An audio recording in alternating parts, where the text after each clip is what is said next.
Panawagan sa Ikansay.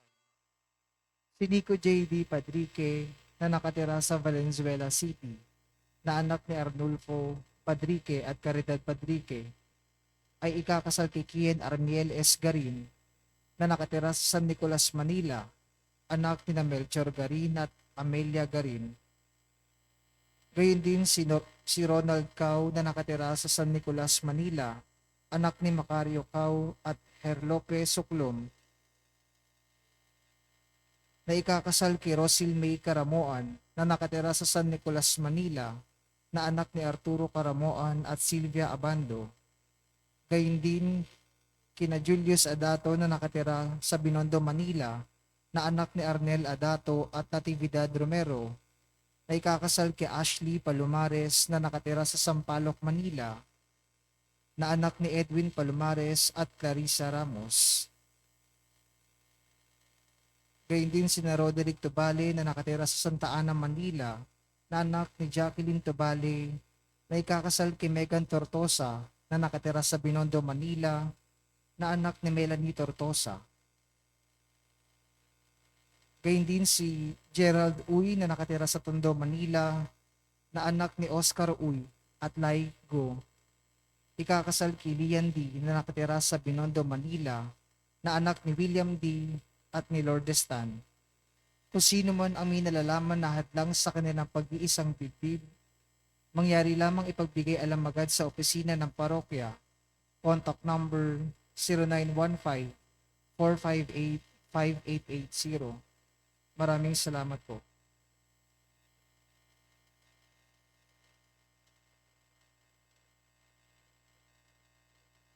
Sa pagbabagong anyo ni Jesus, ipinakita niya na ang liwanag ng kanyang kaluwalhatian ay nagmumula sa pagtanggap niya sa lahat ng paghihirap at pag-uusig, alinsunod sa mga nasusulat sa aklat ng mga propeta at ng batas, katulad ng pagtanggap ni Jesus sa kanyang krus na siyang nagdulot ng kanyang kaluwalhatian. Mamulat nawa tayo sa katotohanan na ang pagsubok sa buhay ay nagpapatibay sa ating pananampalataya at pag-asa.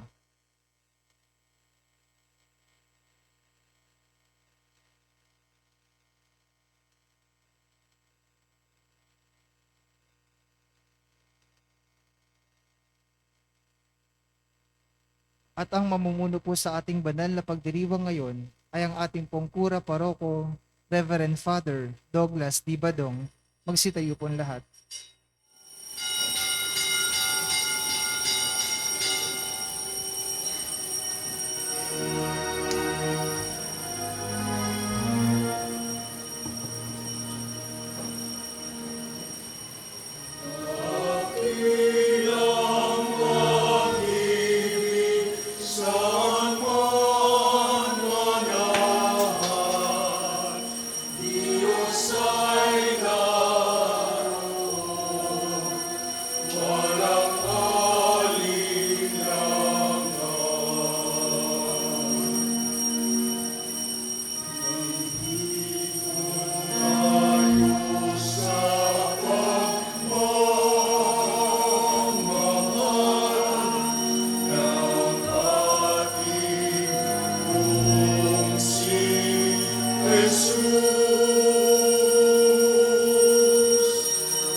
Sa ngalan ng Ama at ng Anak at ng Espiritu Santo, Amen.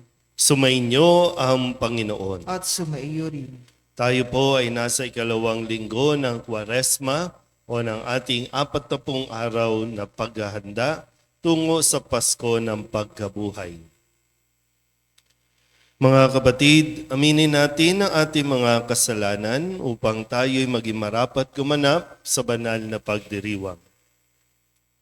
Inaamin ko sa makapangyarihang Diyos at sa inyo mga kapatid na lubha akong nagkasala sa isip, sa salita at sa gawa at sa aking pagkukulang. Kaya isinasamo ko sa mahal na Birhen Maria, sa lahat ng mga anghel at mga banal, at sa inyo mga kapatid na ako'y panalangin sa Panginoong ating Diyos. Kaawaan tayo ng makapangyarihang Diyos, patawarin tayo sa ating mga kasalanan at patnubayan tayo sa buhay na walang hanggan. Amen. Panginoon, kaawaan mo kami. Panginoon, kaawaan mo kami. Kristo, kaawaan mo kami. Kristo, kaawaan mo kami. Panginoon, kaawaan mo kami. Panginoon, kaawaan mo kami. Manalangin tayo. Ama naming makapangyarihan, iniutos mong pakinggan namin ang minamahal mong anak na iyong kinalulugdan. Kami naway makapakinabang sa iyong salita upang sa pagdalisay nito sa aming kalooban, kami ay lumigaya sa pagkakita sa iyong liwanag sa pamamagitan ni Jesucristo kasama ng Espiritu Santo magpasawalang hanggan. Amen. Magsiupo po lahat. Ginantimpalaan ng Diyos ang pagsunod ni Abraham sa pamamagitan ng pagliligtas sa buhay ni Isaac. Bukod dito'y pinagpala ni Yahweh ang lahi ni Abraham.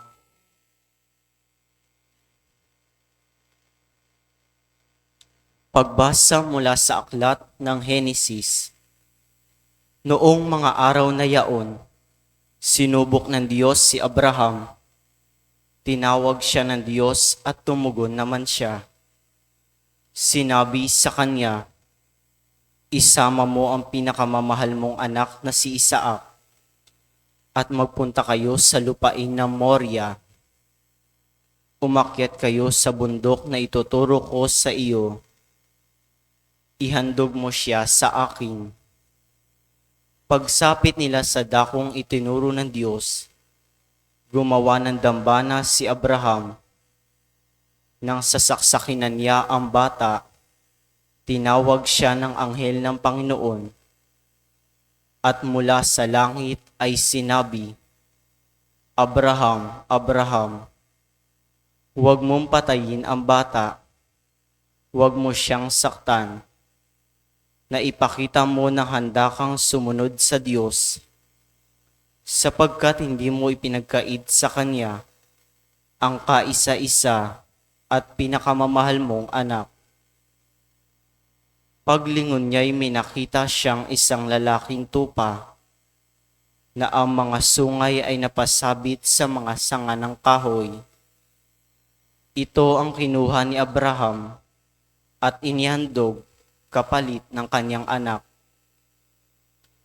Mula sa langit, nagsalitang muli kay Abraham ang anghel ng Panginoon. Wika nito, akong Panginoon ang nangangako sa iyo, yamang hindi mo ipinagkait sa akin ang kaisa-isa mong anak, pagpapalaing kita. Ang lahi mo'y magiging sindami ng bituin sa langit at ng buhangin sa dagat. Lulupigin nila ang mga lungsod ng kanilang mga kaaway. Sa pamamagitan ng iyong lahi, pagpapalain ang lahat ng bansa sa daigdig, sapagkat ikaw ay tumalima sa akin. Ang salita ng Diyos. Salamat sa Diyos. Salmong tugunan na ating pong aawitin. Sa piling ng poong mahal, ako'y laging mamumuhay.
ng Diyos ang buhay ng kanyang anak upang iligtas sa tao sa kasalanan. Ang pagpapakasakit ni Jesus ay tanda ng dakilang pag-ibig sa atin ng Diyos. Pagbasa mula sa sulat ni Apostol San Pablo sa mga taga-Roma. Mga kapatid, kung ang Diyos ay panig sa atin, sino ang laban sa atin?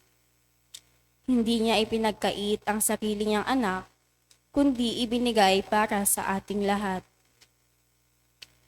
Kung naipagkaloob niya sa atin ang kanyang anak, hindi ba niya ipagkakaloob sa atin ang lahat ng bagay, kasama ng kanyang anak? Sino ang maghaharap ng sakdal laban sa mga hinirang ng Diyos? Gayong ang Diyos ang nagpapawalang sala sa kanila. Sino nga ang hahatol sa kaparusahan? Si Kristo Jesus bang nasa kanan ng Diyos? Siya pa nga ang namatay at muling binuhay. At ngayon namamagitan para sa atin. Ang salita ng Diyos. Salamat sa Diyos. Magsitayo po lahat.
Sumainyo ang Panginoon. At sumaiyo rin. Ang mabuting balita ng Panginoon ayon kay San Marcos. Papuri sa iyo, Panginoon. Noong panahong iyon, umakyat si Jesus sa isang mataas na bundok. Wala siyang isinama kundi sina Pedro, Santiago at Juan. Samantalang sila'y naroon, nakita nilang nagbagong anyo si Jesus. Nagningning ang kanyang kasuotan na naging puting-puti. Ano pat walang sino mang makapagpapaputi ng gayon. At nakita ng tatlong alagad, si Moises at si Elias, na nakikipag-usap kay Jesus. Sinabi ni Pedro kay Jesus, "Guro, mabuti pa'y dumito na tayo. Gagawa po kami ng 3 kubol, isa sa inyo, isa kay Moises at isa kay Elias." Hindi nalalaman ni Pedro ang kanyang sinasabi sapagkat masyado ang takot niya at ng kanyang mga kasama. At nililiman sila ng isang alapaap at mula rito'y may tinig na nagsabi, "Ito ang minamahal kong anak, pakinggan ninyo siya." Pagdaka, tumingin ang mga alagad sa paligid nila at nakitang wala na silang kasama roon kundi si Jesus.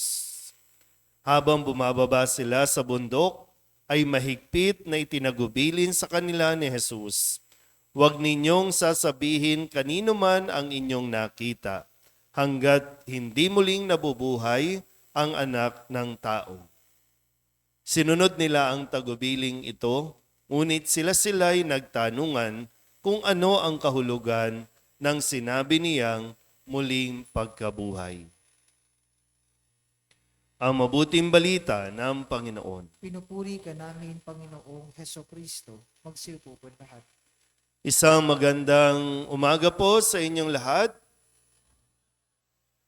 Tayo po ay nasa ikalawang linggo ng ating 40 araw na paghahanda para sa Pasko ng Pagkabuhay. Sabihin nyo nga po, pagkabuhay. So, isa ito sa mga inisip ng mga alagad, no? At nagtatanungan sila ano ba ang kahulugan ng muling pagkabuhay. Kaya nga tayo po ay unti-unti na inaanyayahan ng Panginoon na maglakbay. Pag sinabing maglakbay, no, yung tinatawag na mag-pilgrimage. Minsan kapag nagpi-pilgrimage tayo, no, hindi ko alam kung ilan sa inyo nagpi-pilgrimage, ang paanyaya kasi ay makapagnilay tayo doon. Magkaiba yung pilgrimage sa outing. Kaya lang, kadalasan pag nagpi-pilgrimage, nauuwi lang sa picture taking. Hindi nagdasal, hindi nagnilay. No? Sa darating na pilgrimage natin, ha? Pag puro picture taking lang yan, walang mangyayari sa atin yan. No? Inaanyayahan tayo na magnilay, naglalakbay tayo, pumupunta tayo sa iba't ibang lugar para magkaroon tayo ng mas malalim na pagninilay o pagtingin sa buhay natin sa kasalukuyan. Para yung hinaharap ay mas maintindihan natin. Kaya nga po, no, nasa ikalawang linggo tayo. Noong unang linggo, inanyayahan tayo ni Jesus, magtungo tayo sa isang ilang na puok, sa isang ilang na lugar. At doon, sabi nga po, no, ay tinukso-tukso siya ng demonyo ng 40 araw. Doon sa ilang, inaanyayahan tayo na iwan natin muna ang lahat. Magtungo muna tayo sa ilang. Makipag-usap tayo sa Diyos, magdasal tayo ng mabuti, yung mas maglaan ng oras. Walang cellphone, walang distractions, wala lahat. Mananahimik ka at ahayaan mong makinig o mangusap ang Diyos sa iyo. So, unang linggo, nasaan tayo? Uy, ito lala. Kakasabi ko lang. Nasaan tayo? Sa ilang. Tandaan nyo yan, ha? Nasa ilang, doon tayo dinala. No? Kaya nga sabi ko, naglalakbay tayo, ha? Nagpipilgrimage tayo para maintindihan natin ang buhay na tatahakin ni Jesus at ang buhay na tinatahak natin ngayon. Ikalawang linggo, ang sabi po dito, umakyat si Jesus sa isang mataas na bundok. Ano ba ang pinakamalapit na mataas sa bundok sa Manila? Wala. Antipolo. Batangas. Ano pa ba ang pinakamalapit? Ang malalapit kasi sa atin dito, condominium, warehouse. Yan, pag natapos ito, akyat tayo dun sa taas. No, para makita natin yung kabuuan ng Delpan, kabuuan ng Divisoria. Na siyang magandang paanyaya, no? Pumunta tayo sa isang bundok, sa isang mataas na bundok. Sa karanasan ngayon ni Jesus at sa naranasan ng mga apostol, no? Itong sina Pedro, Santiago at Juan, nakita nila ang kaniningan ng Diyos. Nakita rin nila doon si Moises at si Elias. At narinig nila ang tinig na nagsasabing, ito ang pinakamamahal kong anak, pakinggan ninyo siya.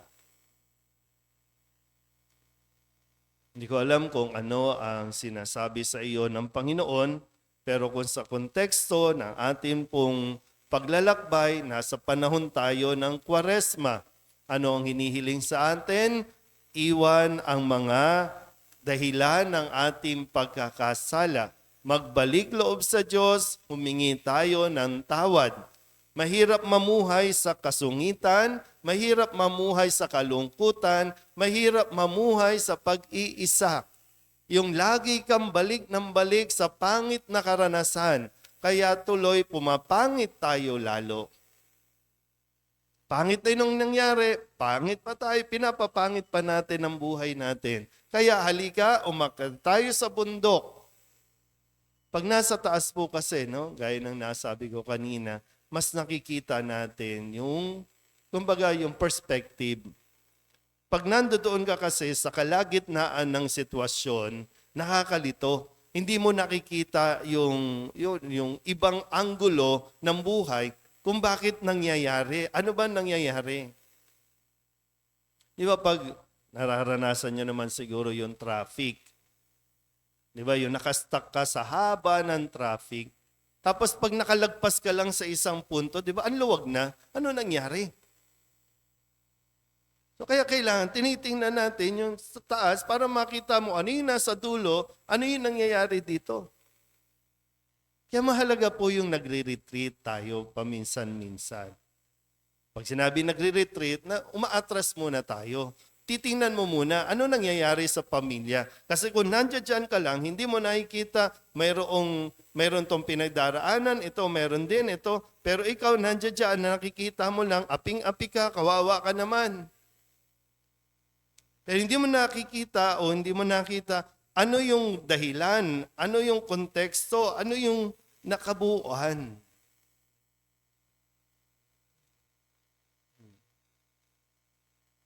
Mauwi lang tayo sa pag-i-emote, mauwi lang tayo sa pagdadrama natin, sa pagrereklamo, kawawa naman ako, pinababayaan na naman ako ng Diyos, di na naman ako mahal ng Diyos. Bakit may sakit? No? Yung iba sa inyo may sakit ngayon. Kung makikita lang natin, no? Kaya nga, ang sabi dito, pakinggan natin si Jesus. Siya ang anak ng Diyos, ang minamahal na anak ng Diyos.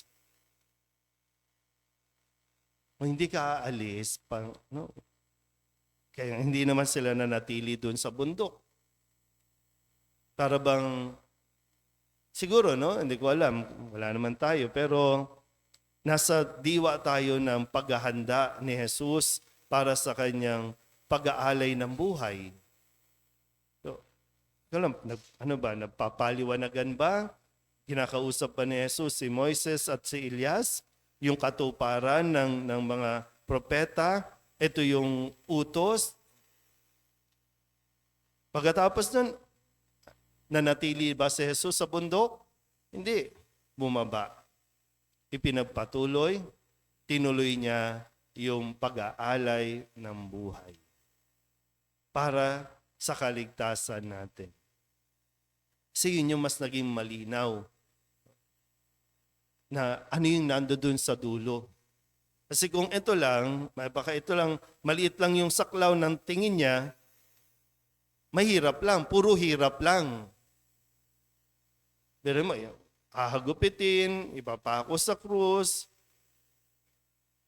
Ito lang puro paghihirap lang. Meron pa dito. Nandoon yung mas maganda. Kaya lang, paano ka makakarating kung hindi mo ito pagdadaanan? So, lawakan natin ang ating pagtingin. Yung perspective natin sa buhay. Hindi laging hirap. Kung mahirap man ngayon ang nararanasan mo, yan ay hindi lang basta hirap, kundi pwedeng yung hirap na yan, ikaw ang sumasalo sa pwedeng maranasang hirap ng mga mahal mo sa buhay. Nga lang, kailangan mo matanggap na o tanggapin, okay lang. Ako na ang magsasakripisyo. Aakuin ko ang hirap, aakuin ko na lahat. Kasi meron ka nang nakikitang mas magandang buhay para sa mga minamahal mo rin. Kaya sana po, no, patuloy natin na samahan si Jesus o kung hindi man, patuloy tayong tumugon sa panawagan ni Jesus na samahan siya linggo-linggo upang mas maipaliwanag din sa atin ang katayuan at tinaharap natin buhay sa araw-araw. Amen? Magsitayo ang lahat, ipahayag natin ang ating pananampalataya. Sumasampalataya ako Sa Diyos Amang makapangyarihan sa lahat, na may gawa ng langit at lupa, sumasampalataya ako kay Hesu Kristo, iisang anak ng Diyos, Panginoon nating lahat. Nagkatawan tao, siya lalang ng Espiritu Santo, ipinanganak ni Santa Maria Birhen, pinagpakasakit ni Poncio Pilato, ipinako sa krus na matay inilibing, nanaog sa kinaroroonan ng mga yumao, nang may 3 araw na buhay na maguli, umakyat sa langit, naluluklok sa kanan ng Diyos Amang makapangyarihan sa lahat. Doon magmumulang paririto at huhukom sa nangabubuhay at nangamatay na tao. Sumasampalataya naman ako sa Diyos Espiritu Santo, sa banal na simbahang katolika, sa kasamahan ng mga banal, sa kapatawaran ng mga kasalanan, sa pagkabuhay na muli ng nangamatay na tao, at sa buhay na walang hanggan. Amen. Ibinahayag sa atin ng Ama na makakamit lamang natin ang kaligtasan kung haharapin natin ng pagdurusa at sakit katulad ng ginawa ng kanyang anak. Sa kabila ng ating kasalanan at mga kahinaan, dumalangin tayo. Panginoon, aming liwanag, dinggin mo ang iyong bayan. Panginoon, aming liwanag, dinggin mo ang iyong bayan.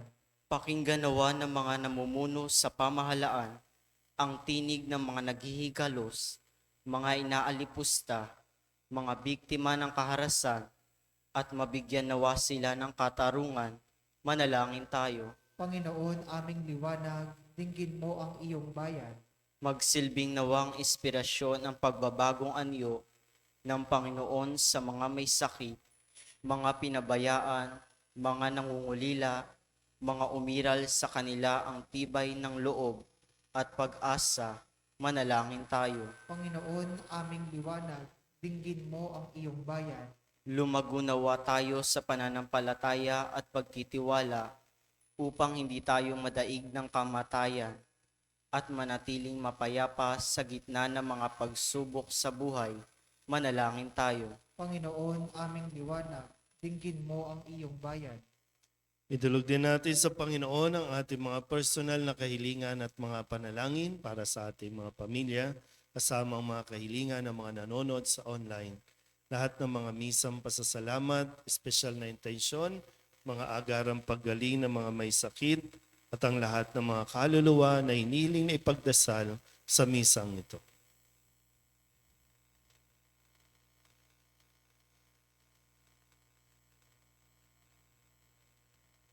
Ang lahat ng ito inihiling namin sa ngalan ni Kristong aming Panginoon. Amen. Magsiupo po lahat.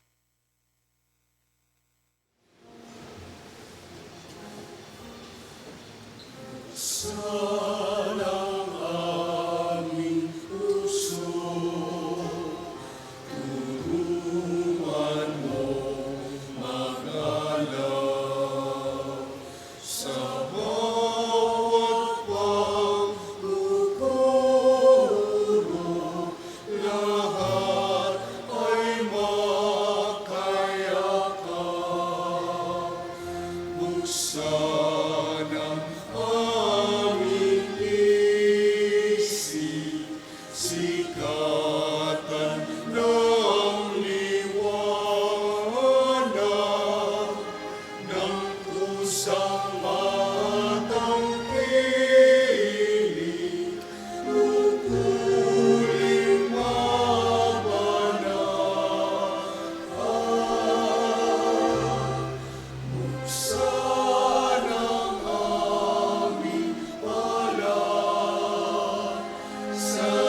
Manalangin kayo mga kapatid upang paghahain natin ay kalugdan ng Diyos amang makapangyarihan. Tanggapin nawa ng Panginoon itong paghahain sa iyong mga kamay, sa kapurihan niya at karangalan sa ating kapakinabangan at sa buong sambayanan niyang banal.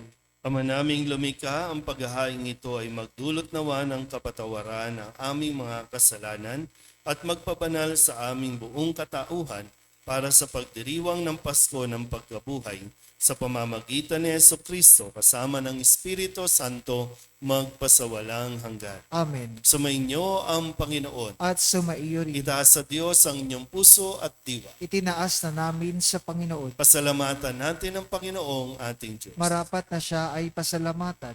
Ama naming makapangyarihan, tunay ngang marapat na ikaw ay aming pasalamatan sa pamamagitan ni Jesucristo na aming Panginoon, nang maipagtapat niya sa mga alagad na siya'y laang mamatay para sa lahat. Sa kanila'y kanyang ipinamalas ang kanyang sariling puspos ng liwanag. Ang iyong mga utos at mga propeta ay pawang mga tagapagpatunay niya sa pagkakatalagam para sa kapwa'y magdusa, upang akayin ang lahat ng pagkabuhay na maligaya. Kaya kaysa ng mga anghel nagsisiawit ng papuri sa iyo, nang walang humpay sa kalangitan, kami nagbubunyi sa iyong kadakilaan.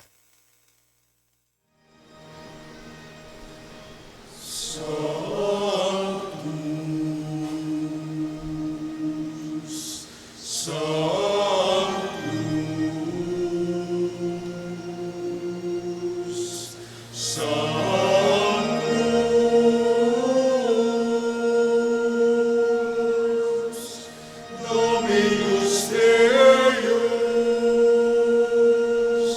Sabaoth, veni sub caeli, et terra gloria tua. Hosanna in excelsis, benedictus qui venit, in nomine Domine. Hosanna in excelsis.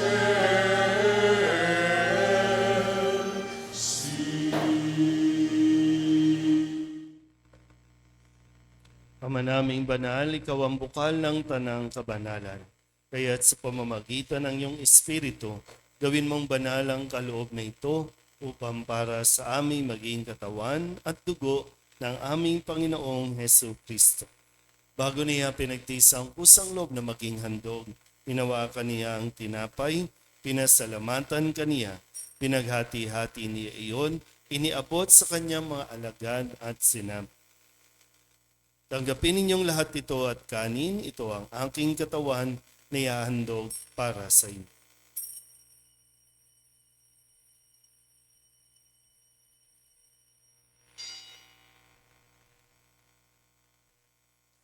Gayun din naman nang matapos ang hapunan, hinawakan niya ang kalis, muli kaniyang pinasalamatan. Inabot niya ang kalis sa kanyang mga alagad at sinabi, tanggapin ninyong lahat ito at inumin. Ito ang kalis ng aking dugo ng bago at walang hanggang tipan. Ang aking dugo na ibubuhos para sa inyo at para sa lahat sa ikapagpapatawad ng mga kasalanan. Gawin ninyo ito sa pag-alaala sa akin.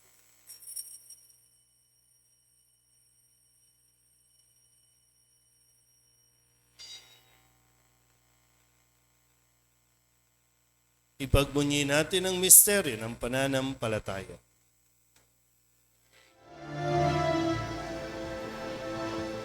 Si Kristo ay namatay,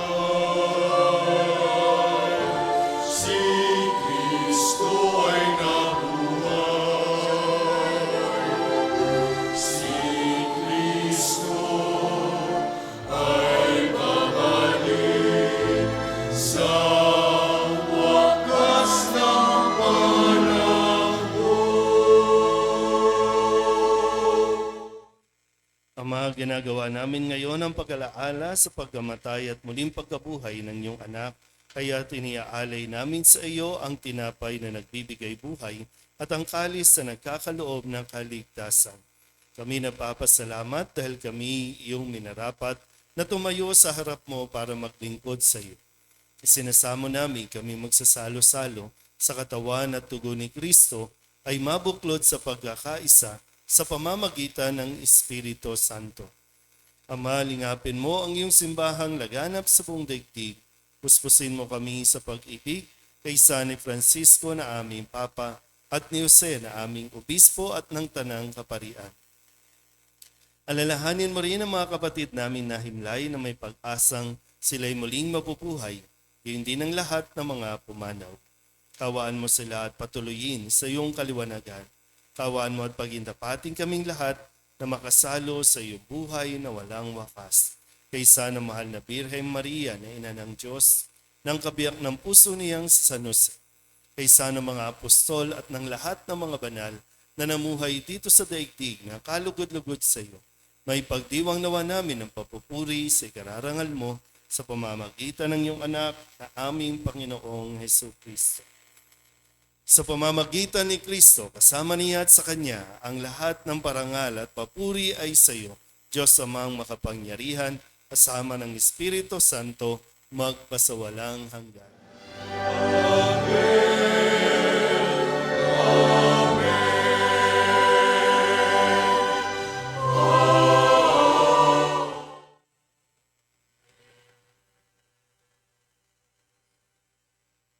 Sa tagubili ng mga nakagagaling na utos at turo ni Jesus sa Panginoon natin at Diyos, ipahayag natin ang lakas loob. Pater noster, qui es in celis, sanctificetur nomen tuum. Adveniat regnum tuum. Fiat voluntas tua, sicut in cielo et in terra. Panem nostrum quotidianum da nobis hodie, et dimitte nobis debita nostra, sicut et nos dimittimus debitoribus nostris, et ne nos inducas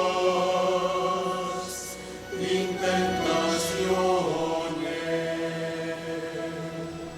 sed libera nos a malo.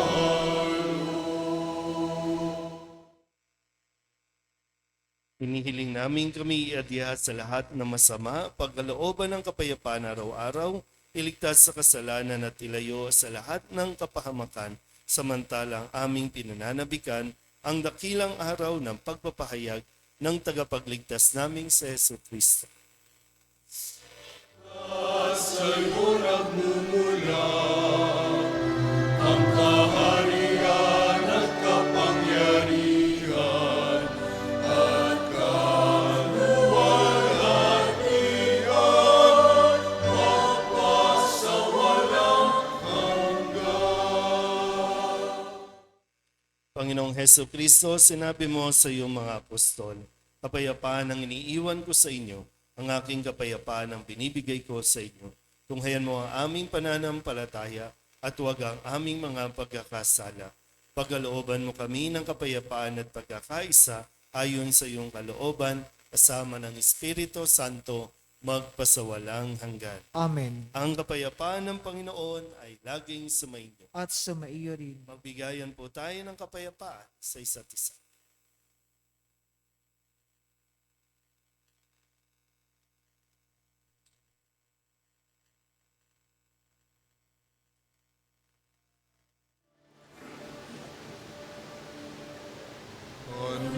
Dei,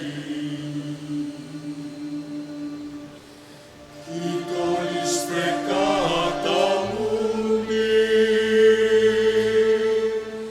miserere nobis. Agnus Dei,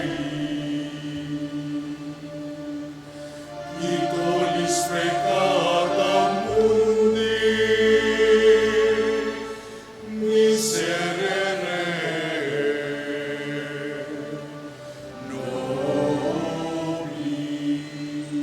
nobis. Agnus Dei, qui tollis peccata mundi, Dona nobis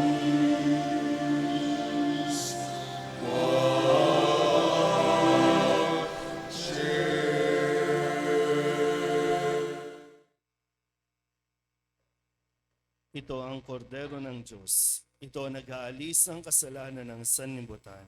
Mapalad ang mga inaanyayahan sa kanyang piging.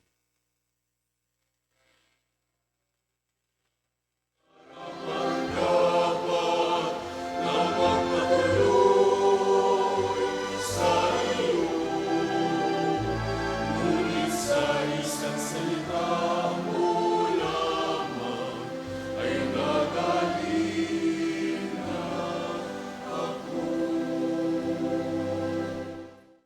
Katawan ni Kristo, Amen.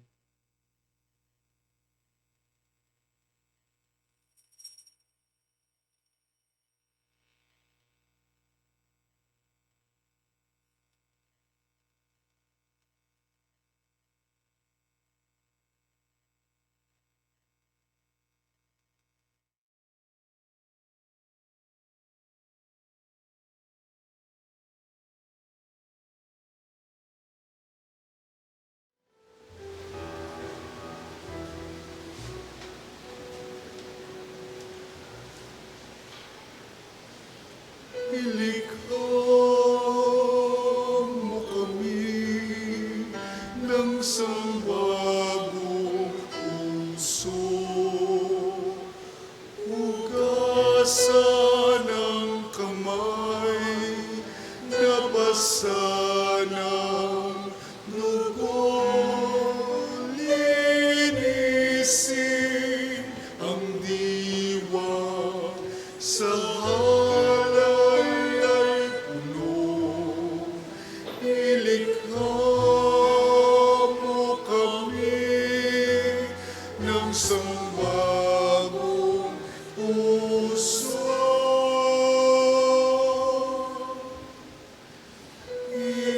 Itindig mo kami iyong bansa.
Ba't sadyang may kapwa ang sarili? Dapat mainam ng pagsisilbi at mamangha. Ligaya'y dadalisay pag sa kapwa buhay mo ay bawat galing gamitin sa paglingap, laging damhin kung may naghihirap. At tandaan, ganiyang pagmamahalan, unang-unang atas ng kabanalan. Di ba't sadyang may kapwa ang sarili? Dapat mainam ng pagsisilbi at mamangha. Ligaya'y dadalisay pag sa kapwa buhay mo ay naalay. Bawat galing gamitin sa paglingap, laging damhin kung may naghihirap. At tandaan, ganiyang pagmamahalan, unang-unang atas ng kabanalan. Bawat galing gamitin sa paglingap, laging damhin kung may naghihirap. At tandaan, ganiyang pagmamahalan, unang-unang atas ng kabanalan.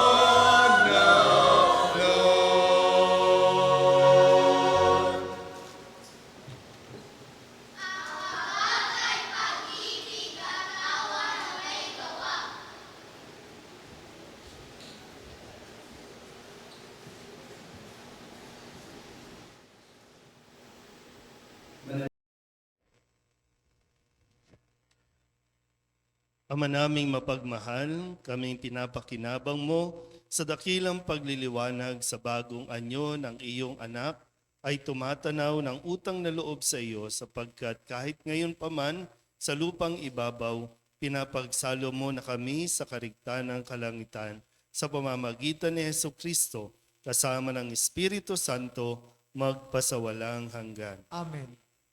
Muli kayo po ay inanyayahan tuwing Biyernes para sa pag-iistasyon ng krus. Ngayong darating na Biyernes, unang Biyernes ay dito lang po tayo sa loob ng simbahan at kasabay po ng ating pagtatampok o yung ating pong Holy Hour, First Friday Holy Hour. At sa Sabado po, ang ating Paris Lenten Recollection pagkatapos po ng 6 p.m. na misa. So habang nagre-recollection ay meron pong pakumpisal din sa Sabado. So sana po ay mula ngayon, pag-isipan na, pagnilayan na mabuti kung ano yung mga kasalanan na dapat natin na ingin ng tawad. Lalo tigit, magkaroon ng lakas ng loob na makapangumpisal. Sa Sabado po yan. No? Ngayon po, ay hindi ko alam kung ilan sa inyo ang aware. Ngayon po ay EDSA anniversary. No? Yung People Power Through Prayer ay nagkaisa po ang Pilipino para magkaroon tayo ng bagong lipunan o bagong pamamahala. No? Yun yung inasam noon. No? Kaya nga maganda din siguro para mas makita natin yung perspective, ano na ang nangyari. Mayroon ba talagang nangyaring maganda pagkatapos ng pagdarasal natin ng sama-sama? Mas nabuti ba tayo o mas naging worse tayo hanggang ngayon? So isa yan sa kailangan natin na ipagdasal. No? Yung diwa ng panalangin na pinagbuklod tayo. Hindi yung kung ano-ano mga politika na issue nila, kundi yung sa pagtutulungan natin ng sama-samang pagdarasal ay nakamit natin yung hinihiling natin sa Diyos na pag-asenso o pag-unlad. Pero baka napabayaan natin o kusang pinabayaan natin. No? Yung dasal, sinasamahan ng tamang pagkilos at tamang mga desisyon. Kaya sana po, no?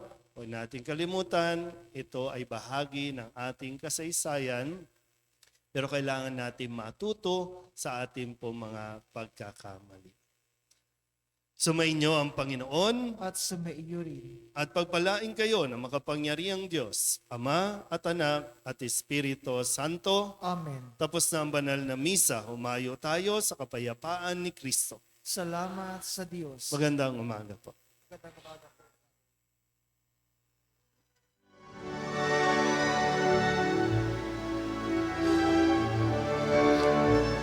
Walang sinuman ang nabubuhay para sa sarili lamang. Walang sinuman ang namamatay para sa sarili lamang.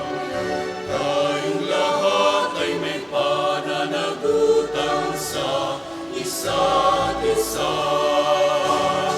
Tayong lahat ay tinipo ng Diyos na kapiling niya.